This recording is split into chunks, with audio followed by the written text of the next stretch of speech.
보다 우리 팔복을 이제 마무리할 때 되니까 더 팔복을 잘 말씀을 잘 읽는 것 같습니다. 방금 말씀드렸던 것과 같이 팔복이 이제 마지막 쯤으로 이제 달려왔습니다. 여러분 팔복 말씀을 들으면서 하나님 나라의 백성의 삶이 어떤 삶인가 하는 것들 여러분 좀 많이 좀 알게 되고 또 깨달아지게 되셨으리라 믿습니다. 그러나 잘 모르겠다 하는 표정도 여전히 보여요. 유튜브에 우리 지금까지 팔복 설교한 거 다 있으니까요. 여러분 꼭 2번, 3번 더 되돌려 들어보십시오.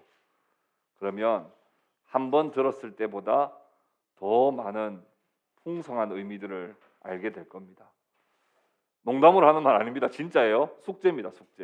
숙제입니다. 왜냐하면 팔복 설교를 다 끝나고 나면 이 설교를 들을 기회가 잘 없어져요. 제가 다음 달에 또 이 설교 또 하진 않을 거잖아요. 그래서 여러분 꼭 팔복 설교를 들을 때 2-3번 더 좀 들어보시면 참 좋겠습니다. 이제 우리는 팔복의 마지막에 와서 가장 역설적인 하나님의 말씀을 맞이하게 됩니다. 하나님 나라를 산다는 것은 무엇인가? 하나님 나라 백성의 삶의 특징은 뭔가? 하는 8번째 특징으로 말씀해 주시는 것이 무엇이냐? 핍박과 박해를 받는 자가 복이 있다. 뭐라고요? 핍박과 박해를 받는 자가 복이 있다. 찬우, 어떤 사람이 복이 있다고요? 찬우? 박해를 받는 자. 따라해볼까요? 박해를 받는 자가 복이 있다. 11절 12절에 가보면 이런 말씀이 있어요. 나로 말미암아 욕을 먹고 박해를 받아도 기뻐하고 즐거워하라. 왜? 천국에서 하늘에서 상이 크기 때문이다. 여러분 이 말씀을 들으면 여러분은 이미 하나님 나라 백성들이고 이미 천국 백성들인데 여러분 이 말씀을 들으면 어떤 생각이 먼저 드세요? 여러분 솔직하게 한번 이 말씀을 이제는 받아야 되니까 이 말씀에 대해서 솔직하게 반응을 한번 해보세요. 의를 위하여 박해받은 자가 복이 있다. 여러분 어떤 마음이 드세요? 나랑 상관없지. 저 또 그냥 나랑 지금 전혀 해당 사항이 없는 말씀이다. 벌써 이렇게 다 공 오면 그대로 빡 쳐버린 사람도 있을 거예요. 그리고 그냥 정신이 몽롱한 사람도 있고요. 의를 위하여 박해받는다는 게 뭐지? 이런 사람도 희귀하게 있어요. 지금 그런 생각을 하는 사람도 희귀하게 있는데 대체적으로 전혀 나랑 상관없어요. 예수님의 제자들이 그랬잖아요. 나와 함께 있으면 고난을 받을 것이다 라는 이야기 아무리 이야기했는데도 무슨 말인지를 몰라요. 천국 갈 생각만 하고 있어요. 여러분 다 똑같잖아요. 예수 믿어서 그냥 천국 갈 생각만 하고 있지 의를 위하여 박해받는다는 게 도대체 뭐야? 라고 이미 벌써 우리는 모호하단 말입니다. 근데 오늘날 우리 젊은 세대들은 이 말씀 들으면 이렇게 반응할 수도 있을 거라는 생각이 들었어요. 목사님 그 말씀 잘 이해하겠습니다. 그럼 혹시 제가 제안 한 개 해도 되겠습니까? 제안해보세요. 어떤 제안 하려고? 저는 워라밸을 되게 중요하게 생각하고요. 소위 말하면 좀 욜로족에 가깝습니다. 저 복을 조금만 받을 테니까 박해도 조금만 받으면 안 되겠습니까? 저는 직장에서도 월급 많이 주는 거 관심 없고 칼퇴근하는 거 중요하거든요. 저 상 많이 안 주셔도 됩니다. 상 적당히 주셔도 되니까 저 좀 워라밸이 있는 삶을 살고 싶습니다. 이런 생각 분명히 할 겁니다. 근데 오늘 분명히 하나님께서 말씀하시는 천국 백성의 특징 가운데 의를 위하여 사는 자가 의를 위하여 박해받은 자가 복이 있다 하는 이 말씀이 도대체 무엇인지 우리는 좀 한번 파헤쳐 봐야 됩니다. 이 말씀을 좀 한번 여러분들이 보시고 또 이 말씀을 받아보시기를 바랍니다. 첫 번째 우리가 좀 생각해 보려고 하는 것은 이 본문의 초점은 박해가 아니라 의를 위하여, 이것이 초점이라는 거예요. 이 말씀을 읽으면 우리는 계속 박해만 생각나요. 아, 박해 받기 싫은데, 박해 얼마나 받아야 되는 건데, 박해가 얼마나 빡셀까? 이런 생각만. 근데 이 본문의 더 중요한 초점은 의를 위하여라는 거예요. 의를 위하여. 박해를 얼마나 많이 받아야 되냐? 얼마나 힘들게 살아야 되길래? 라고 하는 것에 초점이 있지 않고, 우리가 하나님의 백성이 되었다면, 하나님과 이제는 화목하게 된 자라면, 하나님과 원수가 아니라 이제는 하나님과 화평을 이룬 자라면, 이제는 우리가 의를 위하여 살아야 되는 존재로 변화되었다는 거예요. 그리스도를 믿음으로 구원받은 하나님 나라의 백성은 의를 위하여 사는 존재입니다. 의를 위하여 사는 존재. 여러분, 의란 무엇입니까? 의는 제가 지난번에도 말씀드렸지만 의는 하나님 밖에서 찾을 수 없는 것이 의예요. 정의란 무엇인가? 마이클 샌델, 의라고 하는 것을 밖에서, 하나님 밖에서 찾으면요, 기준에 따라서 다 달라집니다. 어떤 사람은 이게 의라 그러고, 어떤 사람은 이게 정의라 그러고, 어떤 사람은 이게 정의라 그러고, 어떤 사람은 착하게 사는 게 정의라 그러고, 어떤 사람은 돈 많이 버는 게 정의라 그러고, 어떤 사람은 다수가 행복한 게 정의라 그러고, 어떤 사람은 정직하게 산 사람만 행복한 게 정의라 그러고. 의는 하나님 밖에서 찾으면 다 다릅니다. 그럼 도대체 의는 뭐냐? 의는 성경은 명확하게 말하기를 절대자이신 하나님의 말씀에 순종하는 것이다. 이게 바로 의라는 거예요. 뭐가 의냐? 뭐 저게 의냐? 저 빨간색이 의냐? 파란색이 의냐? 초록색이 의냐? 이건 하나님 밖에서 인간들의 생각이고요. 그럼 우리는 뭐가 의라고 믿어야 되냐? 하나님이 말씀하신 것에 순종하는 것, 하나님 말씀하신 그것이 옳다라고 인정하는 것, 그것이 바로 의라는 거예요. 그러나 인간은 완전히 의로우신 하나님 앞에 불순종했습니다. 그것을 우리는 죄라고 말하죠. 이 죄는 하나님과 우리 사이를 단절시켜 버렸습니다. 여러분, 우리 성경 한번 찾아서 읽어봅시다. 이사야 59장. 오늘도 성경을 한 대여섯 군데 찾을 겁니다. 우리 자 빨리 한번 찾아서 읽어봅시다. 이사야 59장. 이사야 59장 2절 말씀입니다. 이사야 59장 2절 말씀 우리 찾아서 같이 한번 읽어보도록 하겠습니다. 59장 2절입니다. 같이 읽읍시다. 오직 너희 죄악이 너희와 너희 하나님 사이를 갈라놓았고 너희 죄가 그의 얼굴을 가리어서 너희에게서 듣지 않으시게 함이니라. 우리 죄가 하나님 밖에서 의를 찾으려고 하는 인간의 불순종의 모습 때문에 하나님과 우리가 단절되고 원수가 되어 버렸단 말입니다.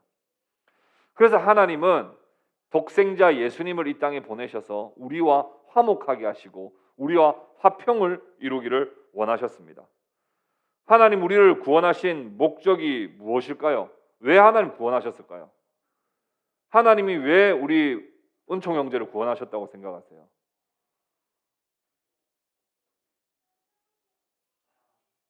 사랑하셔서. 맞는 말씀이네요. 하나님이 은총 형제를 너무 사랑하고, 근데 사랑하는 건데 사랑만 하면 그저 그냥 사랑만 합니까? 구원을 하신 목적이 있잖아요. 구원하셔서 더 궁극적으로 뭘 하고 싶으신 거예요? 궁극적으로 구원을 하셔서 뭘 하고 싶은 겁니까? 뭘 회복시키고 싶은 거예요? 원래 은총 형제의 모습으로 회복시키고 싶은 거죠. 하나님 원래 생각하셨던 은총 형제, 지금 많이 멀어져 있지만 하나님 예수님을 통해 회복시키고, 그 회복시키고 싶은 모습이 뭐냐 이 말입니다. 그게 뭐냐 하면 완전하신 하나님께 온전히 순종하여 하나님과 친밀한 관계 속에서 영원한 행복을 누리게 하는 것이 하나님 구원의 목적이죠. 하나님 뭐 우리 구원해가지고 막 교회 봉사 열심히 한 사람 다 이렇게 이야기해요. 하나님 날 분명히 일 시키려고 구원하셨어, 뭐 이렇게 생각하시는 분들도 있어요. 하나님 여러분 왜 구원하셨어요?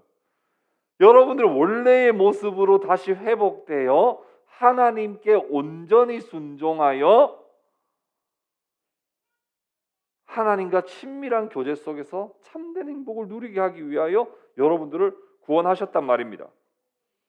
뿐만 아니라 하나님은 예수 그리스도를 이 땅에 보내셔서 예수 그리스도의 모습으로 다시 회복되게 하기 위함입니다. 우리 로마서 한번 찾아봅시다. 로마서, 신약 성경 로마서 8장.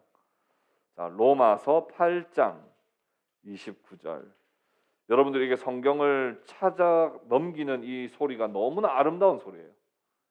이 소리 진짜 아름다운 소리입니다. 성경을 넘기는 소리가. 8장 29절 30절 우리 같이 한번 읽어볼까요? 29절 30절 시작. 하나님이 미리 아신 자들을 또한 그 아들의 형상을 본받게 하기 위하여 미리 정하셨으니 이는 그로 많은 형제 중에서 맏아들이 되게 하려 하심이니라. 또 미리 정하신 그들을 또한 부르시고 부르신 그들을 또한 의롭다 하시고 의롭다 하신 그들을 또한 영화롭게 하셨느니라. 하나님은 우리를 미리 정하시고 부르시고 여러분들 의롭다 하시고 여러분들 영화롭게 하셨어요. 그런데 그 전에 궁극적으로 하나님이 자기 정하신 백성들을 구원하신 목적이 뭐라고 되어 있습니까? 그 아들의 형상을 뭐 하기 위해서요? 본받게 하기 위해서 미리 여러분들을 정하시고 부르셨대요. 여러분들은 태어날 때부터 이미 그 전부터 죄의 DNA를 가지고 우리가 태어났다면 하나님 우리를 미리 정하신 그리고 우리를 구원하시는 궁극적인 목적이 뭐냐면 예수 그리스도와 같이 변화되게 하기 위하여 예수님과 같이 되게 하기 위하여 우리를 구원하셨단 말입니다.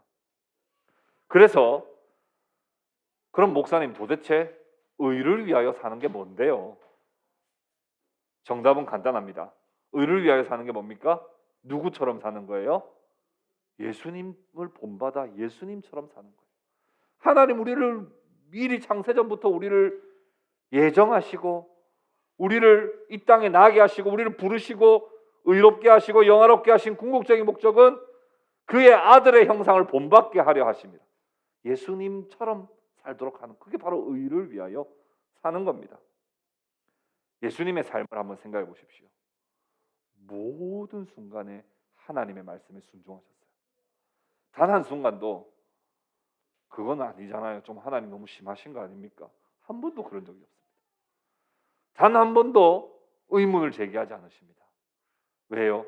하나님이 의로우시고 하나님만이 옳으시기 때문에 그 뜻에 완전히 순종하시되 어떻게까지 순종하셨어요? 십자가에 죽기까지 순종하셨습니다.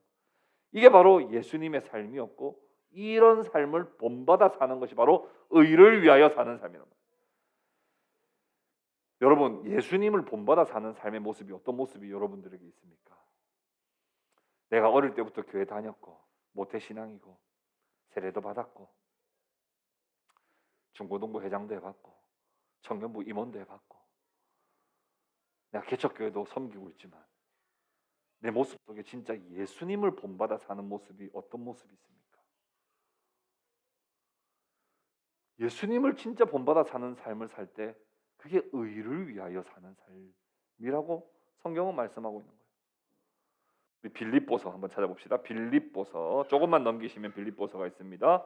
빌립보서 2장 5절부터 8절 같이 한번 읽어보도록 하겠습니다. 빌립보서 2장 5절에서 8절 우리 같이 한번 읽어봅시다. 5절에서 8절 시작.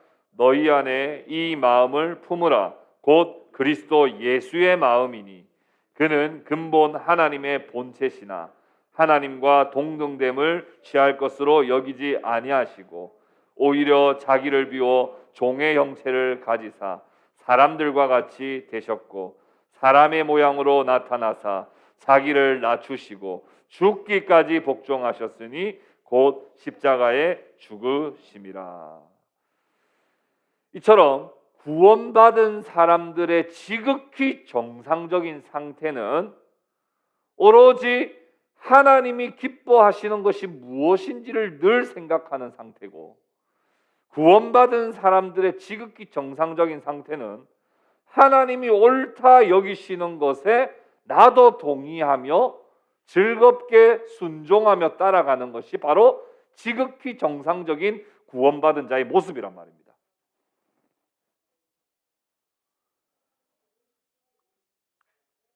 로마서 14장 7절에 이렇게 말씀합니다. 우리 중에 누구든지 자기를 위하여 사는 자가 없고 자기를 위하여 죽는 자도 없도다.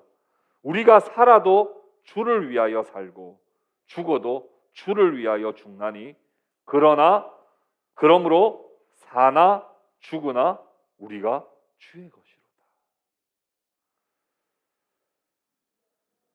우리가 이제는 사는 것도 나를 위해 사는 삶이 아니고 죽어도 나를 위해 죽는 삶이 아니게 된 거예요. 이제는 우리 존재가 변화되어 그리스도 안에서 새로운 피조물이 되었기 때문에 이제는 내가 살아도 나를 위해 사는 존재가 아니고 죽어도 나를 위해 죽는 존재가 아니란 말입니다. 온전히 무엇을 위해서요? 하나님의 말씀, 하나님의 뜻에 온전히 순종하는 자로 우리가 살아가야 한다는 거예요. 그게 바로 의를 위하여 사는 삶입니다. 나의 정욕과 나의 탐욕에 굴복하지 않고 오직 하나님이 보시기에 어떤 모습일까를 생각하며 세상의 관점에서 나를 보지 말고 내 탐욕의 관점에서 나를 살지 말고 하나님이 보실 때 나는 착한 모습인가? 하나님이 보실 때 나는 신실한 모습인가를 늘 돌아보며 우리의 모든 관심을 오직 의를 위하여 사는 삶이 되는 겁니다.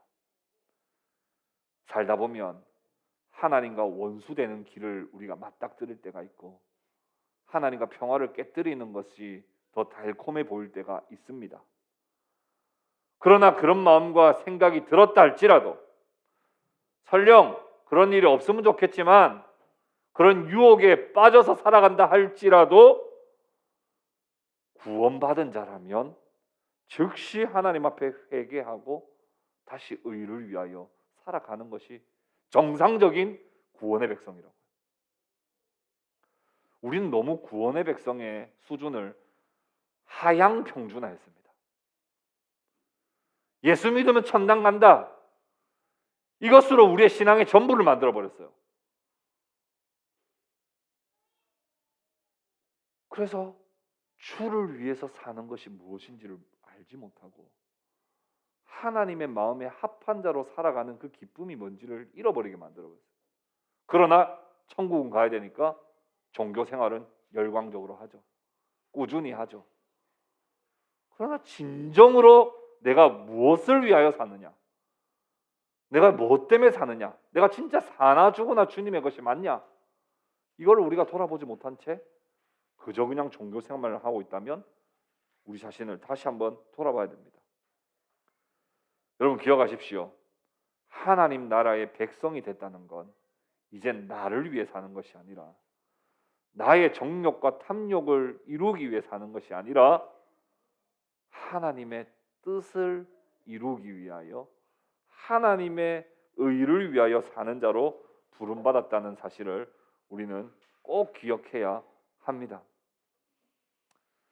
그래서 우리는 의의 백성이 되는 겁니다.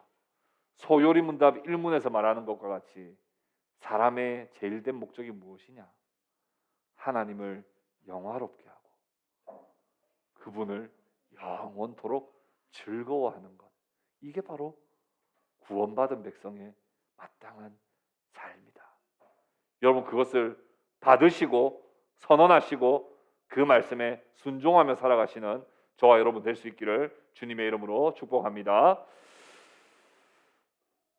그렇게 받았다면 이제는 우리가 의를 위해 산다면 두 번째 우리가 기억해야 되는 것은 그제서야 따라오는 것이 바로 박해라는 사실을 우리는 보게 됩니다. 성도에게 필연적으로 따라오는 것은 박해입니다. 정상적으로 구원받은 백성처럼 살면 박해는 끊이지 않습니다. 이게 성경의 박해의 필연성이라고 그러는 거예요. 여러분 필연이라는 단어를 사용하게 됐습니다. 그럼 뗄래야 뗄 수 없다는 뜻입니다. 뗄래야 뗄 수가 없어요. 성경은 그리스도를 믿는 자에게 박해란 필연적이라고 강조합니다. 오늘 본문 5장 10절에 의를 위하여라고 되어 있어요.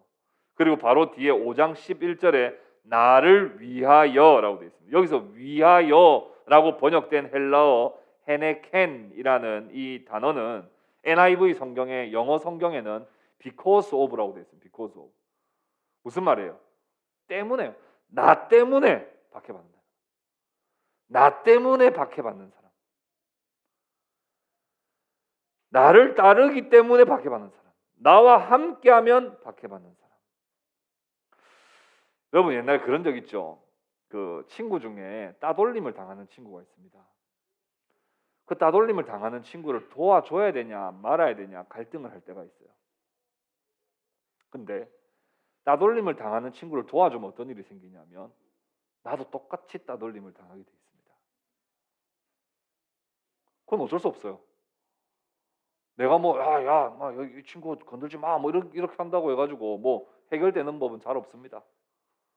그 친구하고 같이 밥 먹어주고, 그 친구하고 같이 놀고, 그 친구하고 같이 공부하면 똑같이 따돌림 받는 거예요. 여기에 똑같이 쓰는 단어가 헤네켄이에요. 헤네켄. 우리가 박해를 받는데 박해를 왜 받게 되냐면 예수님 때문에 받는 거예요. 예수님하고 노니까.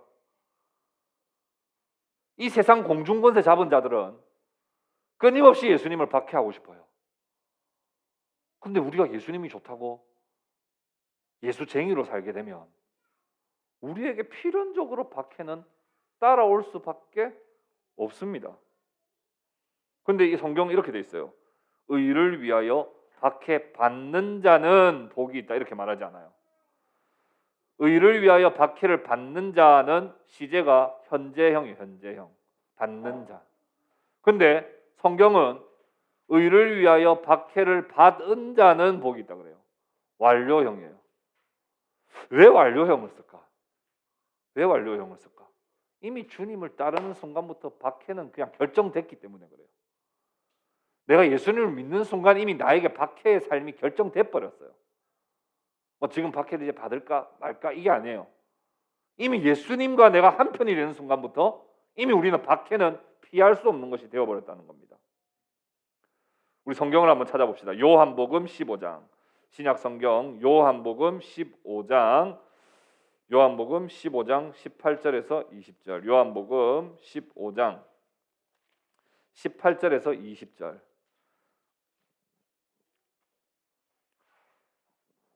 요한복음 15장 18절에서 20절 같이 한번 읽어봅시다. 시작.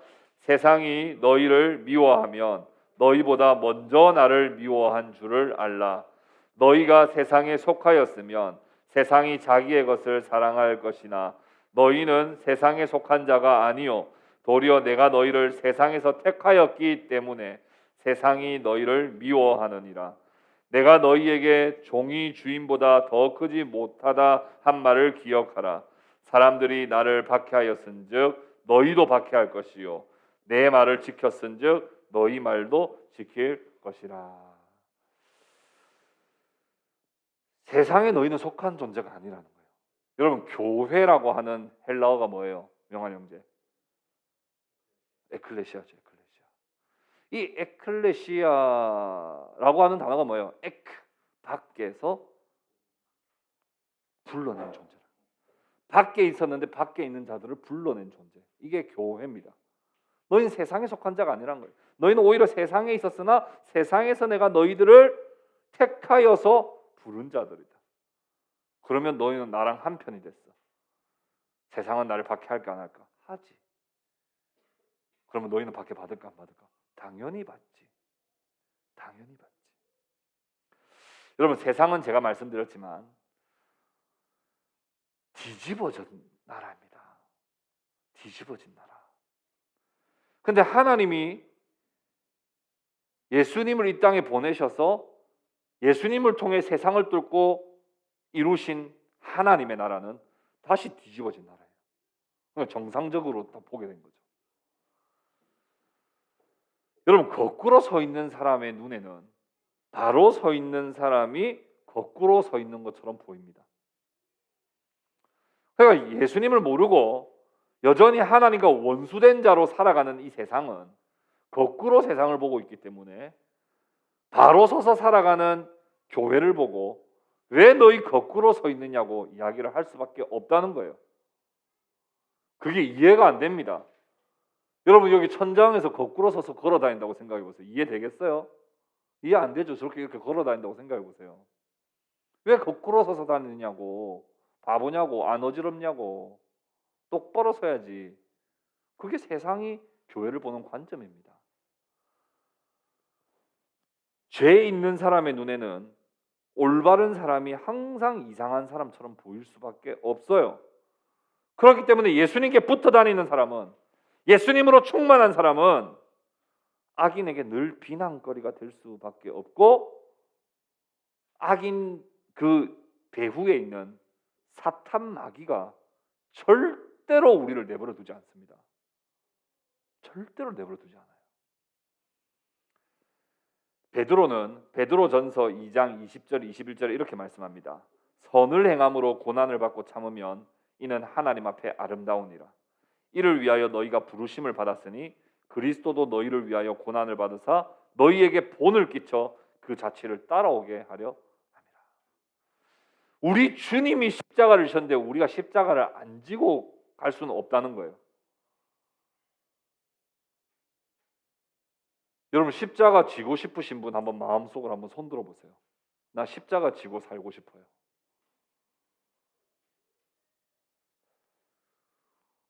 여기에서 우리의 신앙의 딜레마가 있습니다. 우리 주님은 십자가를 지고 우리에 앞서가시는데 우리는 그 십자가가 지기 싫은 게 그게 이 신앙의 딜레마예요. 바울은 디모데후서 3장 12절에 이렇게 말씀합니다. 무릇 그리스도 예수 안에서 경건하게 살고자 하는 자는 박해를 받으리라. 예수님 안에서 경건하게 살고자 하는 자는 반드시 박해를 받는다는 거예요. 반드시 박해를 받는다는 거예요.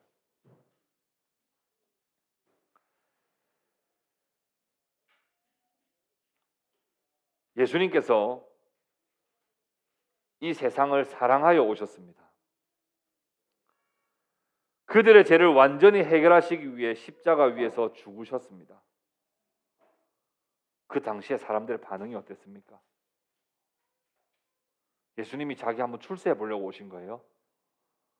한번 돈 많이 한번 벌어보고 한번 부자 한번 돼 보려고 오신 겁니까? 아니면 큰 사업 한번 해보려고 예수님이 이 땅에 오셨어요? 죄인들을 위해 죽으시기 위해 오셨는데 죄인들이 예수님께 어떻게 반응했습니까? 네가 진짜 메시아라면 너 스스로 너나 한번 구원해봐. 너가 무슨 메시아냐? 그러고 십자가에 못 박은 것이 바로 죄인들의 모습이었어요. 예수님이 그토록 사랑을 부었던 제자들은 어땠습니까? 예수님을 위해서 목숨까지도 바치겠다고 약속했던 사람들이 어떻게 했습니까? 다 도망가 버렸어요. 여러분 예수님 때문에 여러분 혹시 박해 받아 보신 적 있으세요? 여러분 다 사는 거 힘드시죠? 다 힘들어 보여요. 다 힘든 것 같아요. 안 힘든 사람은 아무도 없어요. 근데 예수님 때문에 지금 힘드세요? 하나님의 의를 위하여 살다가 힘드신 거냐고요. 그걸 구분할 줄 알아야 됩니다. 그걸 구분하지 못하면 맨날 와가지고 하나님 저 힘듭니다 말만 하는데 그 힘든 것도 하나님 들어주세요. 근데 오늘 이 말씀을 적용시키기에는 좀 다소 무리가 있습니다. 정말 하나님의 말씀을 지키다가 여러분 고난 받아보신 적 있으세요? 여러분 진짜 이상합니다. 진짜 기도하면요 박해가 따라옵니다. 여러분 기도 한번 해보세요. 박해가 진짜 따라옵니다.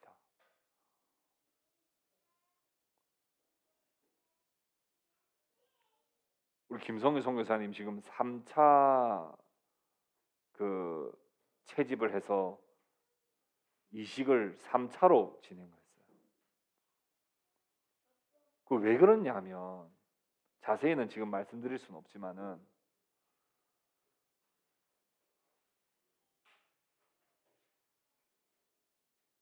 인턴 의사의 실수로 좀 문제가 발생했습니다. 그래서 3차까지 채집을 하게 된 거예요. 근데 그 병원에 그런 일이 1년에 한 번씩은 있느냐? 아니요. 1년에 한 번도 없는 실수예요. 왜 그런 일이 선교사님한테 일어나요? 1년에 한 번도 없는 일이. 기도가 부족했습니까? 기도가 부족했어요? 아니면 선교사님이 빨리 나와가지고 내 사업해가지고 나 진짜 나 혼자 호의호식이나 한번 해봐야 되겠다. 하나님 저 좀 잘 먹고 잘 살게 좀 낫게 해주세요. 그렇게 기도해서 그렇게 된 겁니까? 아닙니다. 하나님 나에게 생명을 연장시켜 주시고 나의 건강을 회복시켜 주시면 진짜 주의 나라와 주의 복음을 위해서 살겠습니다. 그리고 이 과정도 하나님 주시는 은혜인 줄 알고 감사합니다. 그런 기도를 하는데 그런 고난이 옵니다.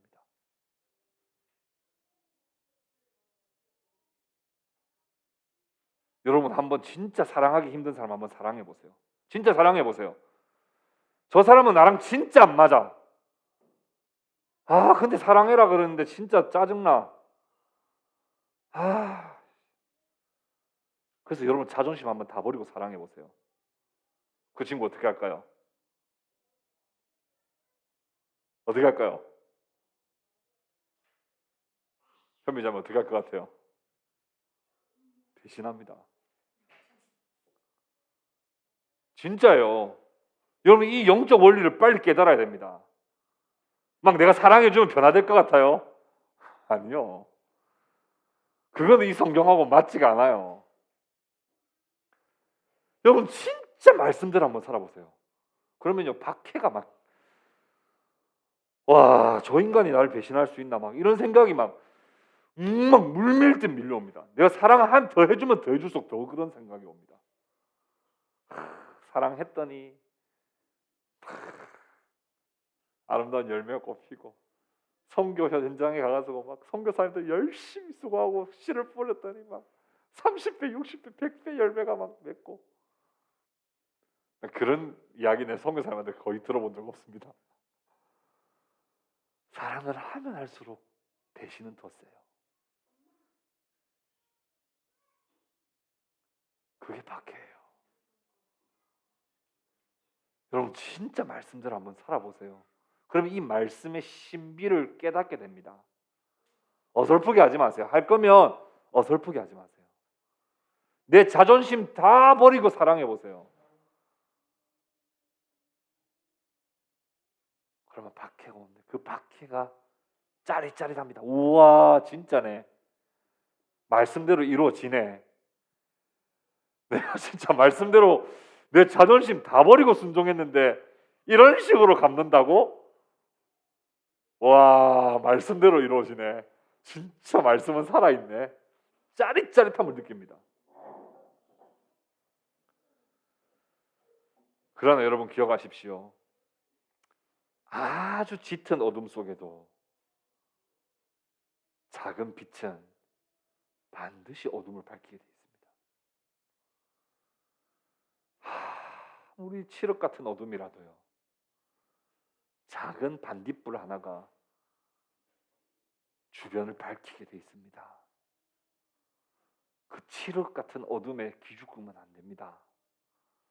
내가 빛으로 존재하기만 하면 내가 세상의 소금이라고 빛으로 내가 존재하기만 하면 그 흑암이 아무리 나를 공격해도 절대 원리적으로 빛은 흑암한테 빛은 어둠에게 지지 않습니다. 근데 어둠이 볼 때는 빛이 튀어야 안 튀어요? 튀죠. 그러니까 계속 뭐예요? 끊임없이 공격하는 거예요. 빛을 계속 해하려고 하는 거예요. 여러분, 교회사 공부를 한번 해보면요, 지금까지 수천 년의 교회의 역사 속에서 각 시대마다 복음이 전파되고 의를 위하여 사는 존재들에게는 늘 박해와 순교의 피가 흘렀습니다. 베드로는 이렇게 말합니다. 성도들에게 의를 위하여 너희가 고난을 받을 때 그 고난에 어떻게 반응해야 되는지를 말씀하는데, 베드로 전서 4장 우리 한번 찾아봅시다. 베드로 전서 좀 뒤쪽에 있습니다. 베드로 전서 4장 12절 13절만 읽어봅시다. 베드로 전서 4장 12절 13절 같이 한번 읽어봅시다. 시작. 사랑하는 자들아, 너희를 연단하려고 오는 불시험을 이상한 일 당하는 것 같이 이상히 여기지 말고 오히려 너희가 그리스도의 고난에 참여하는 것으로 즐거워하라. 이는 그의 영광을 나타내실 때에 너희로 즐거워하고 기뻐하게 하려 함이라. 찬우, 설교 시간에 이상한 소리 내지 말아요. 불시험을 당할 때 어떻게 반응하라고요? 아, 뜨거워 죽겠네. 못 해먹겠네. 내가 이러려고 말씀 순종했나? 내가 이런 결과 보려고 내가 사랑했나? 내가 이런 대우 당하려고 그렇게 끝까지 내가 충성했나? 가 아니라, 와, 말씀이 성취되고 있다. 주의 고난에 내가 동참하는 것보다 더 큰 영광이 어디 있나 하고 그것을 감사함으로 받고 오히려 즐거워하라는 겁니다.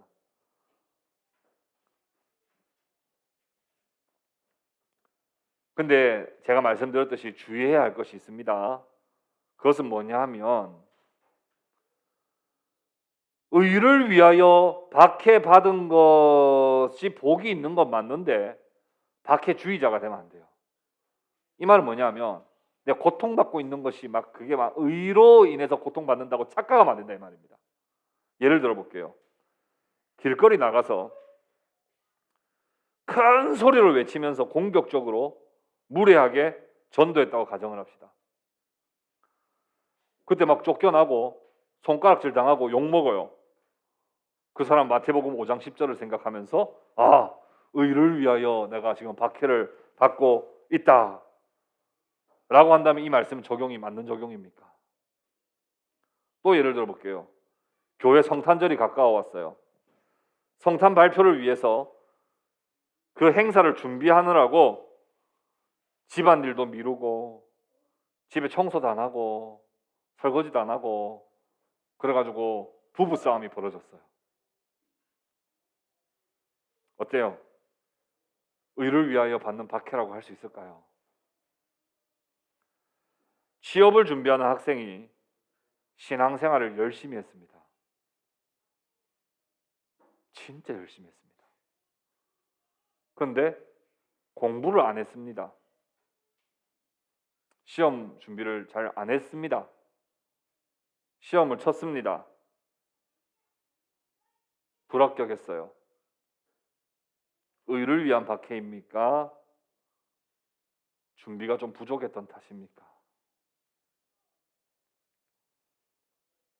이건 착한 사람들의 예고요. 그나마 전도 열심히 하고 신앙생활 열심히 하고 교회 행사에 참여 열심히 했던 사람, 착한 사람들의 예고요.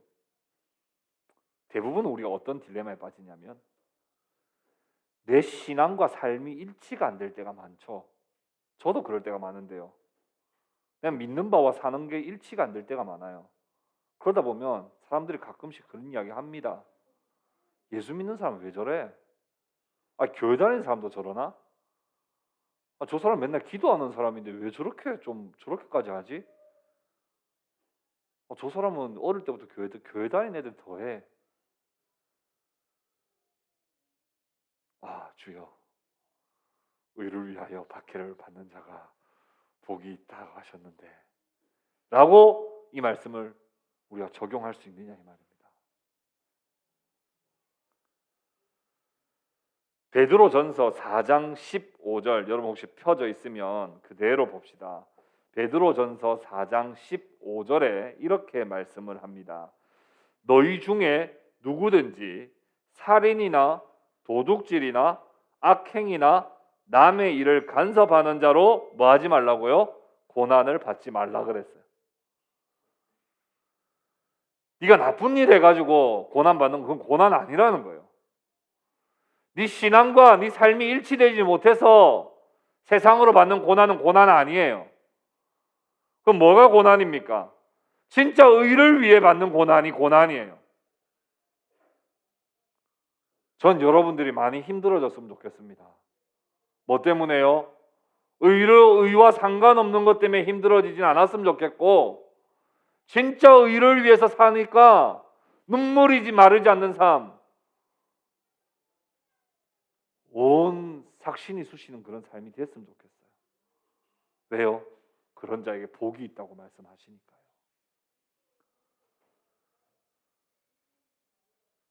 예수님을 닮아 사십시오. 예수님이라면 어떻게 하셨을까 먼저 생각하십시오. 그리고 예수님처럼 내가 살 때 받는 고난은 즐거워하고 기뻐하십시오. 만약 내가 주님 때문에 받는 고난은 좀 별로 없었던 것 같다면 내가 참 성도인가를 다시 한번 하나님 앞에서 돌아보시기를 바랍니다.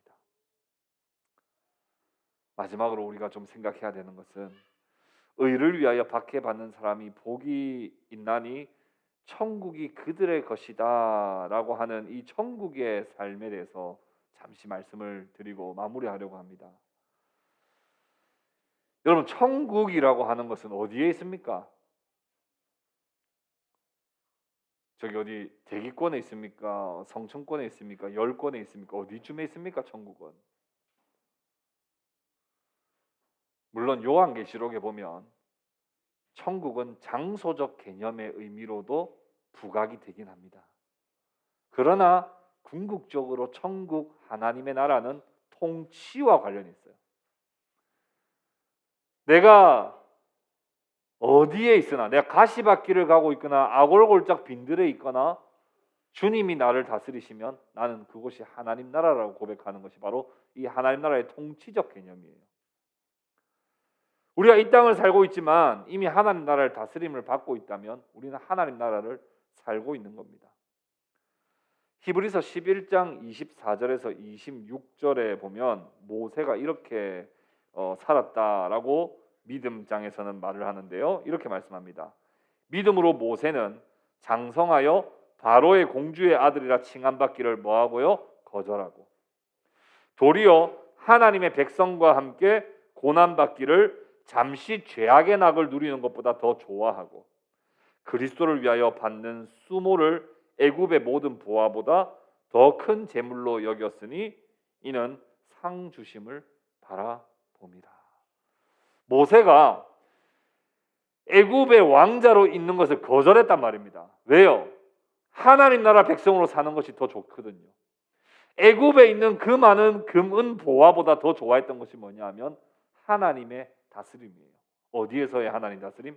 광야에서의 하나님 다스림이에요. 모세는 뭘 선택했느냐? 애굽에서 왕자로 많은 걸 누리며 사는 삶보다 광야에서 하나님의 은혜를 받으며 다스림을 받으며 사는 걸 더 기뻐했다 이 말입니다. 이거 이미 모세는 하나님을 나라를 살고 있는 거예요. 광야에 있지만 하나님 나라를 이미 살고 있는 겁니다. 모세는 이 땅에서의 인정과 높은 지위 모든 보화를 잠시 잠깐 누리는 죄악의 낙이라고 단언했습니다. 그거 이 땅에 사는 동안 잠시 잠깐 누리는 죄악의 낙이야. 난 그것 때문에 안 살아. 나는 하나님이 주실 상을 바라보고 사는 자야 하며 기꺼이 그것을 거절하고 믿음으로 살기를 다짐했단 말입니다. 부활의 주님을 만나고 성령의 충만함을 받았던 사도들은 박해를 받을 때 뭐라고 고백했습니까? 사도행전 5장 한번 펴봅시다. 사도행전 5장. 사도행전 5장. 마지막으로 찾습니다. 사도행전 5장 40절부터 42절. 이게 시간이 좀 걸려도 여러분 성경 넘기는 소리가 참 좋아요. 사도행전 5장 40절에서 42절. 우리 같이 한번 읽어봅시다. 사도행전 5장 40절에서 42절 같이 읽겠습니다. 시작. 그들이 옳게 여겨 사도들을 불러들여 채찍질하며 예수의 이름으로 말하는 것을 금하고 놓으니 사도들은 그 이름을 위하여 능욕받는 일에 합당한 자로 여기심을 기뻐하면서 공회 앞을 떠나니라. 그들이 날마다 성전에 있든지 집에 있든지 예수는 그리스도라고 가르치기와 전도하기를 그치지 아니하니라. 복음 전하다 잡혀와서 채찍맞고 두드려 맞았는데 그걸 당연하게 여겼고요. 그렇게 말하지 말라고 이제 예수님에 대해서 살지 말고 전하지 말라고 두드려 패서 풀어줬는데 그들은 성전에 있든지 집에 있든지 어디에 있든지 예수님을 그리스도라고 가르치고 전도하는 것을 멈추지 않았다 그래요. 왜요? 하나님 나라를 이미 살고 있기 때문에 그래요. 여러분 우리가 금요일마다 하나님 나라 이야기를 하는 그 주제는 뭐냐면 내가 이 땅을 살고 있지만 내가 대학을 다니고 있고 내가 회사를 다니고 있고 내가 집에서 살고 있어요. 이것은 세상입니다. 그런데 이 세상을 살고 있지만 나는 어떤 통치를 받아서 나는 어떤 말씀을 받아서 어떤 다스림 속에서 나는 하나님 나라를 살고 있느냐. 오늘 이 말씀이 그 말씀이에요. 세상은 두드러져 패요. 근데 그걸 당연하다고 생각해요. 왜요? 예수님 말씀하셨잖아요. 나를 따라오려거든 자기를 부인하는 삶을 살고 자기 십자가를 짊어지고 나를 따르라 그랬잖아요. 그러니까 그대로 따라가는 거예요. 그게 하나님의 이 세상을 살지만 하나님 나라를 다스림을 받고 사는 거예요. 그리고 분명히 하지 말라고 했는데 계속 전합니다. 계속 예수 복음 전합니다. 왜요? 하나님이 땅까지 이르러 내 증인이 되라고 말씀하신 그 말씀을 통치를 받아서 그대로 사는 거예요. 이게 하나님 나라의 이야기예요. 그럼 우리가 하나님 나라를 이 땅에서 살지 못하면 과연 장차 이 말 하나님 나라를 우리 소망할 수 있을까요? 여러분 여기서 우리가 하나님 나라를 하나님 다스림을 받지 못하는데 장차 주님이 오셔서 이 말 하나님 나라가 정말 우리의 것일까요? 오늘 내가 하나님 나라 백성이라면 하나님 나라로 살아야 합니다. 말씀을 맺겠습니다. 지지난주에 우리 필리핀 세부의 배태영 노정희 선교사님을 방문하면서 30년간 사역하셨던 그 간증을 들었습니다. 선교사님 힘 많이 빠져 있었어요.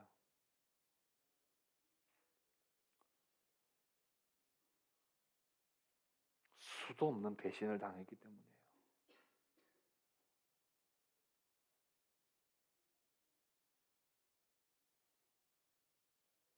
초중고를 키웠던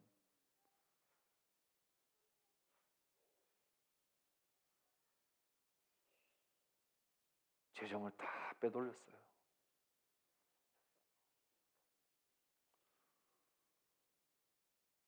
사실 갔을 때 선교사님을 통해서 어떤 느낌이 들었냐면 와 우리 선교사님 너무 열심히 하시니까 나도 더 협력해가지고 같이 더 해봐야 되겠다 이런 생각보다는 아 이 선교사님 지금 이제 곧 선교 그만두시겠다 이런 마음 들었어요.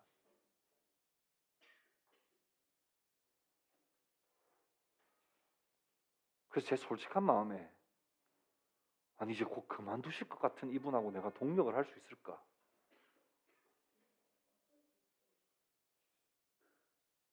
근데 이 말씀을 준비하면서 모든 게 다 풀립니다.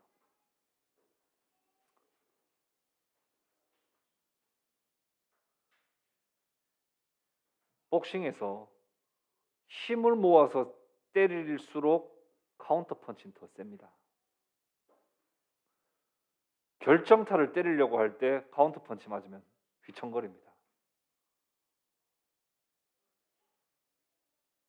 저는 무슨 생각이 드냐면 다른 거 보지 말고 이 선교사님이 얼마나 진심으로 하나님 말씀을 쫓아 살았고 얼마나 순수하게 하나님 말씀에 순종하면서 이들을 사랑했는가. 막 이런 이야기도 나왔어요. 선교사님 진짜 너무 순수하신 거 아니야? 아니 직원이 돈을 저렇게 수백만 원씩 맨날 빼돌리는데 저걸 모를 수가 있어? 진짜 몰랐대요. 어떻게 하면 진짜 모를 수 있어요? 눈이 가려져야 돼요. 눈이 가려진 사랑을 하고. 여러분 그게 미련한 겁니까? 그게 멍청한 겁니까? 그게 실패입니까? 성경은 명확하게 말합니다. 의를 위하여 살면 감당할 수 없을 정도의 엄청난 박해, 사랑을 하면 할수록 더 큰 박해, 순종을 하면 할수록 더 큰 박해, 믿음이 크면 클수록 더 힘든 박해가 따라올 거예요. 그러나 그 결과는 부활이며 영광이라고 하는 그 사실을 우리는 기억할 때 오늘도 주저없이 우리는 주님의 말씀대로 살겠노라고 우리는 다짐할 수 있는 겁니다. 오늘날 많은 사람들이 힘든 일은 다 하기 싫어합니다. 손해 절대로 보고 살지 않으려고 합니다. 자기가 조금만 손해보는 것 같고 조금만 더 힘든 것 같으면 봐라 그래서라도 그 손해보지 않으려고 하고 자기가 힘들어지지 않으려고 합니다. 그러나 정말 예수님의 삶을 생각해 본다면 자기 자신을 완전히 다 버리셨습니다. 우리가 이 세상은 절대로 흉내낼 수 없는 하나님 나라 백성만의 삶을 산다는 것이 무엇인지를 다시 한 번 더 기억하면서 오늘도 무엇이 잘 사는 거며 오늘도 나는 무엇을 위하여 살 것인가를 생각할 때 오직 의를 위하여 주님과 같이 주님을 본받아 살아가시는 그런 저와 여러분들이 다 되실 수 있기를 우리 예수님의 이름으로 진심으로 여러분들을 축복합니다. 우리 함께 기도합시다.